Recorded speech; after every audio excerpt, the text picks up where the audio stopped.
Good evening and welcome to ATV. I'm Suad Asfour. My very, very special guest tonight is Muna AlSheikh. Muna is from Middle East. She was born in United Arab Emirates and raised in Jordan to Palestinian parents from Jerusalem. In 2008, she came to United States of America to seek higher education in mental health counseling while exploring different culture, ideologies and religions of this country. Muna was a student at Sophia University in the PhD program of transpersonal psychology. She is doing counseling, peace activism, workshop facilitation, holistic healing, and public speaking. Muna, thank you so much for coming to the show. Thank you so much, Suad, for having me. We're so happy to have you with us. I've been looking forward to have you with us. Thank you, Muna, I would like to introduce you more. I know you are a very, very busy lady and you've done a lot in your life, but I'd like to start by asking you if you can tell us more about your childhood. Sure. I was raised a Sunni Muslim in Jordan.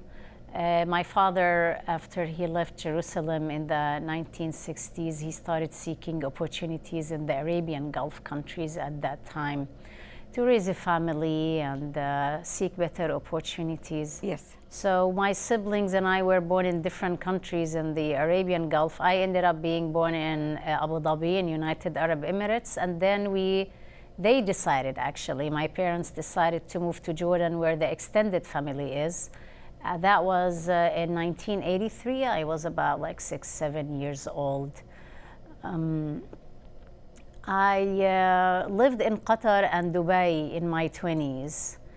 And then at some point I decided that I wanted to seek education to become a therapist. And I wanted to explore the world from another lens, explore new cultures, getting acquainted with new religions. I was exposed to that in Dubai. And when I studied languages in my BA program in Jordan, I was in Germany for a month on a summer scholarship. So I think I started developing interest in knowing more about cultures and people who are different than mine. In 2000, different in which way? Everything. Religiously, culturally. I also wanted to be in the human service field to help people. Okay.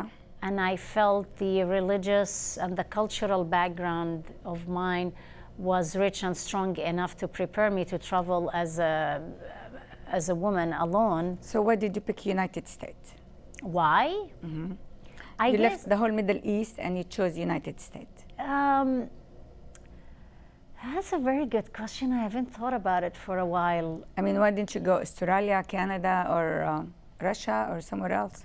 I guess because I started applying to graduate schools in the States, and I had a friend actually who helped me overseas. You had a little connection. I had connection that he showed up in my life. He was my classmate from elementary school. Excellent. And we lost touch for over 20 years. Wow. And he just showed up. He said, Muna, how are you? Amazing. I am pursuing PhD in America. What are you planning to do? I told him, I'm actually thinking to come to America to study. Yes. So he started encouraging me and helping me, and I applied to different schools. I ended up in Cleveland State University in Ohio, and that's how I started it. Well, like they say, everything happened for good reason. It's amazing, yeah. Okay, good. So you've been here now for how long in the United States? Since 2008, almost 11 years. You are American citizen. I became American about a year ago. Oh yeah, A congratulations. year ago, yeah, thank you. You worked, Yeah, I am married to American, so that helped my You're married process. to American man. Yeah, yes. Okay, that's good. So, Yeah. okay, so let's talk about your education. Okay. Now, how did you start it, and tell us what you chose and what are you doing right now? The original goal was to become a therapist, so I applied to graduate counseling programs. Ended up in Cleveland, Ohio, finished a 3-year master program and had internship with people with substance abuse issues, alcohol and drugs. And I worked in the foster care system actually with children mostly, but with adults, their parents. You start taking psychology from the first year in college? Yeah, it's mental health counseling degree, so everything about psychology and how to just be a good therapist and deal with people's issues. You sound like you have the big heart for that, to do that kind of work. Thank you, Suad. Okay, good. Learning does not stop, of course. I realized that part of my learning and to become a better human and better therapist is to seek therapy myself as well. So I saw therapists of different backgrounds, and I always had this passion to grow as a human being, to face my own biases and judgments of people, and of beliefs that were no longer serving me, like what was in the way of me becoming a more open-minded, more compassionate human being. So I kept working on myself, and then I found this very non-conventional, beautiful, like spiritualist, kind of modern age spirituality / psychology program. That one I found in California. In Palo Alto, the transpersonal psychology PhD. So I applied to it, and that was in 2012, and that's how I ended up coming to California. Welcome to California. Thank you. We'd love to have you in our community. Thank you. That's great. I did not finish it, though, I must say. I had 1 year. It was really intense program, and I was at that time running out of financial means, and actually I started developing physical illness I was not aware of, so I put everything on hold.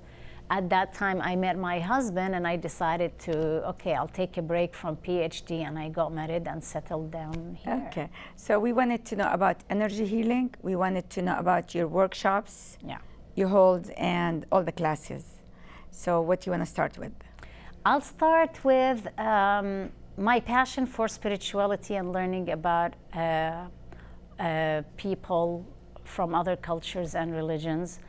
I delved into pranic healing, it's called. I took some courses in Dubai in pranic healing, and that's basically more about introspection and connecting with that light, divine energy, and how to channel it to make myself stronger and to help people get stronger.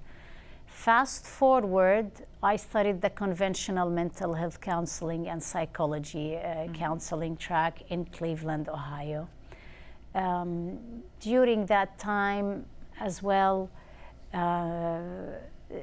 being the curious me, I went and explored people praying in their own spiritual places. Like, I went to churches, I went to synagogues to see how people pray and connect with God.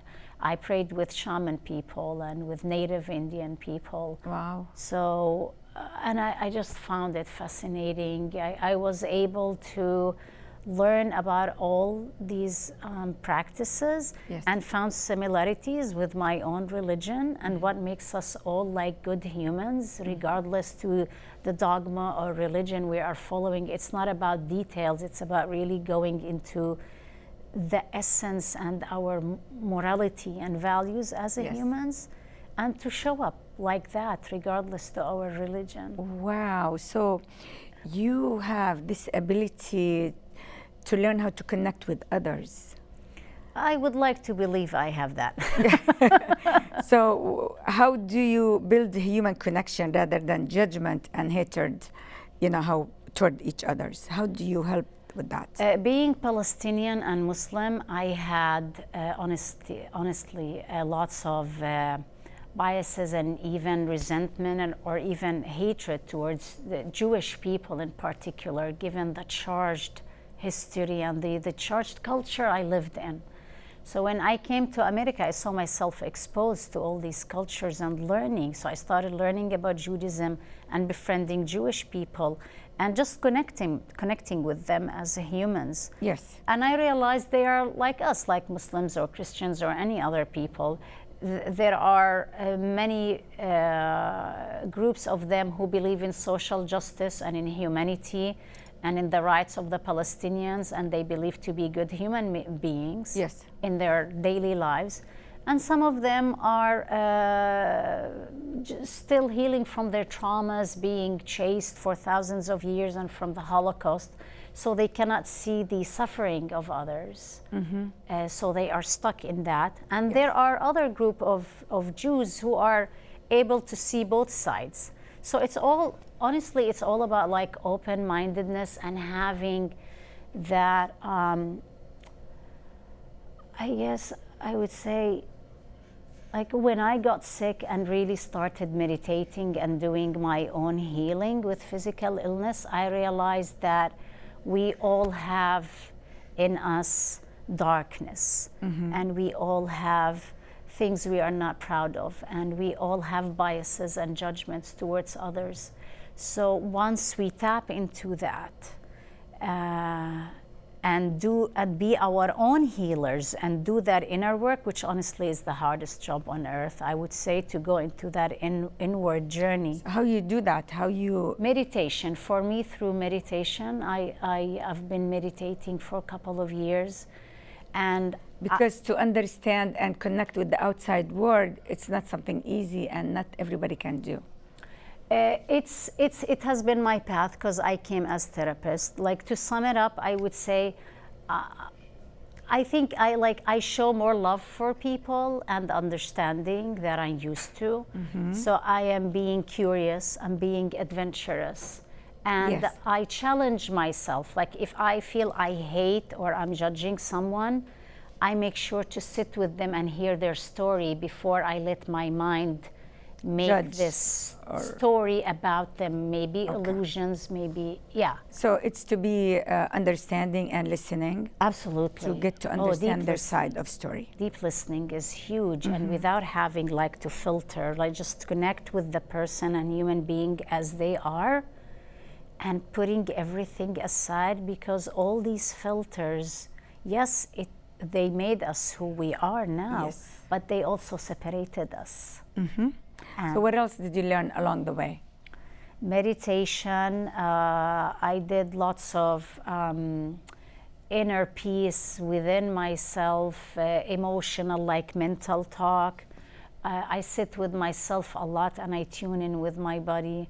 When I'm reacting with anger or anxiety towards something, I take a deep breath, I stop. I used to be very fast in the way I talk and I act. So I it slowed you down. I learned to slow down. So tell us a little bit about your social services.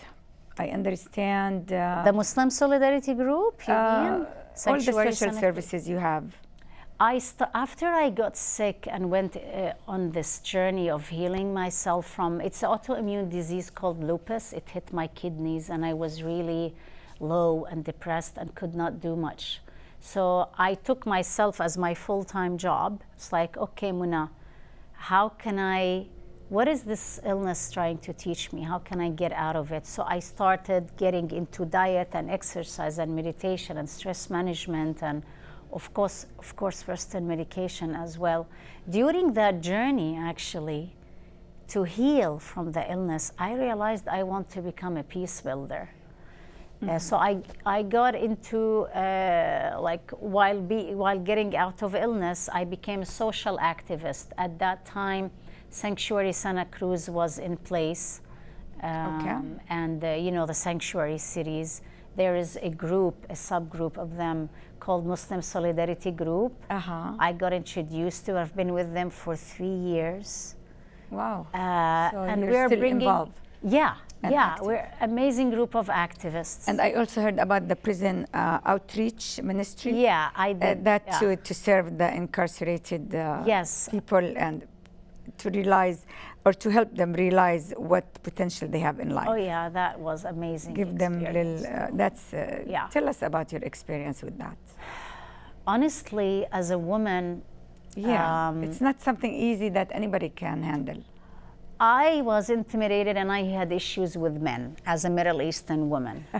So I'm not surprised. I thought, well, like we all do somehow. Yes, yes, Unfortunately, it's the package that comes with being human. Yes, especially born there. Yeah.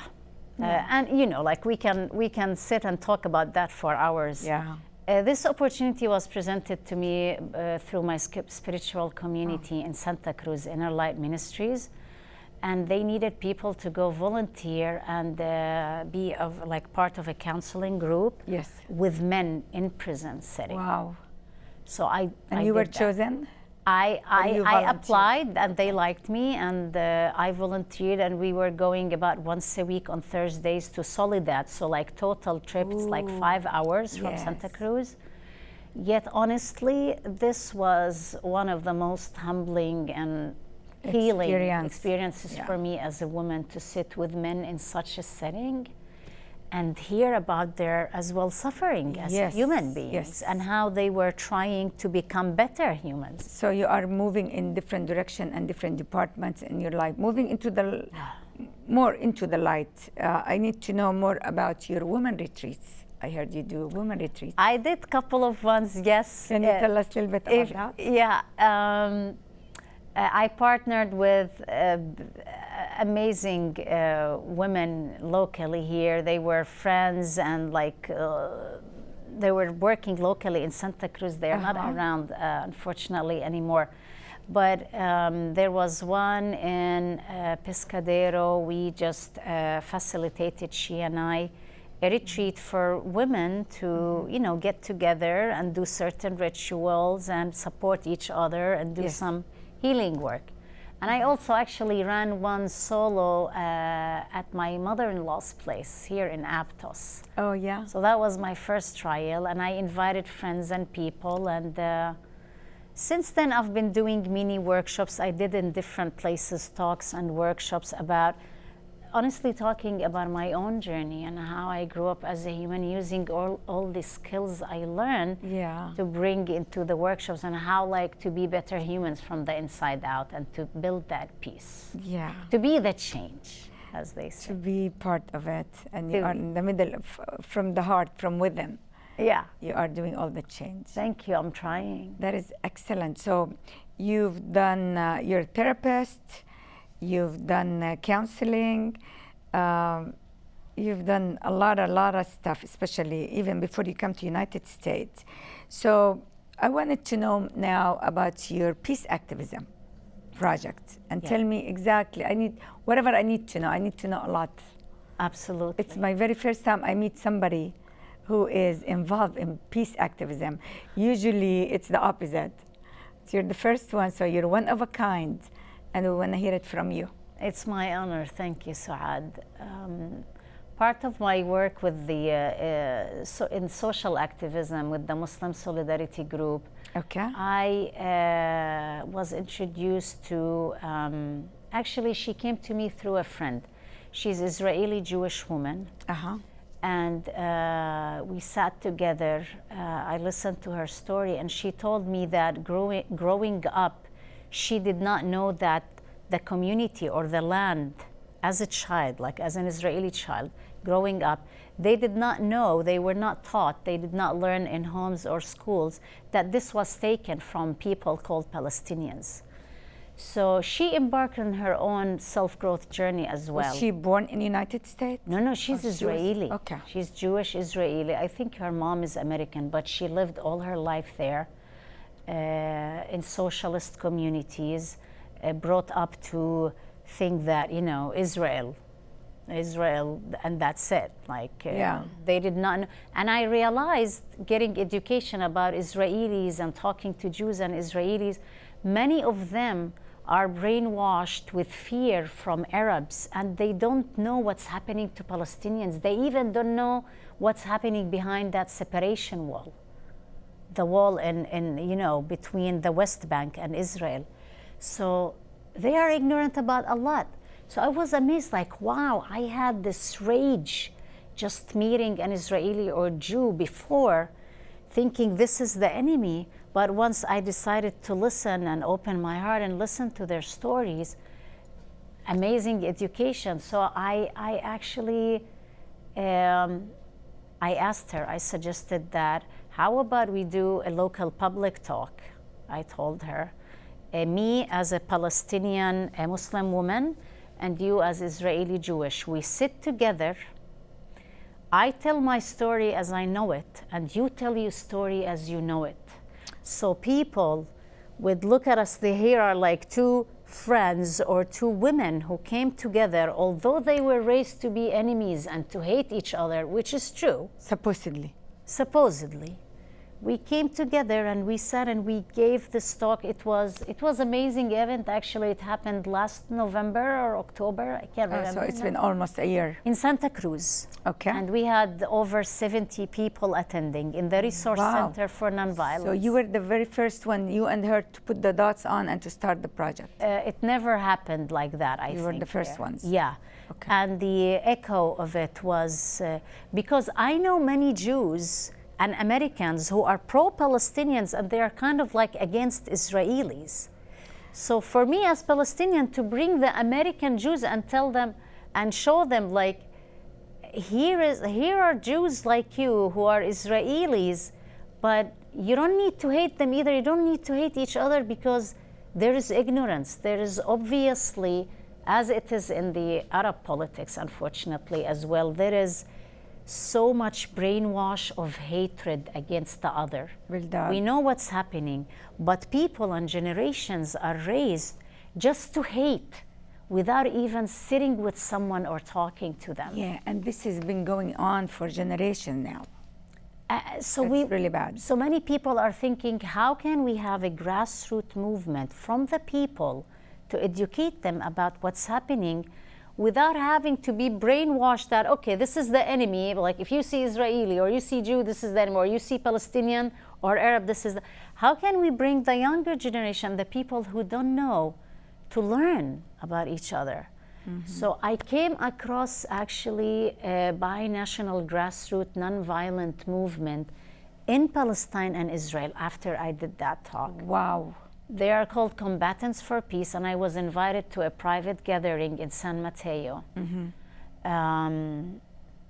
to meet one of their activists who's Palestinian, and he's actually nominated for a Nobel Prize in Peace. Amazing. His name is Sulaiman Al-Khatib. Okay.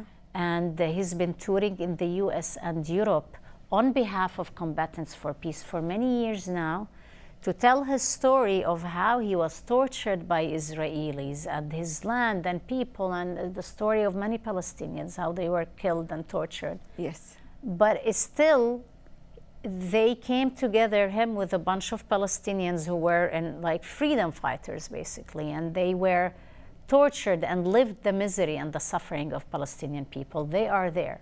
They came with ex-soldiers, Israeli soldiers who served in the army and who were raised to hate Palestinians and Arabs. They came together in 2003 and just sat with each other, being terrified from each other, but they thought, this is the way to start peace, because we cannot depend on our political leaders anymore. We cannot depend on those who are gaining from that struggle.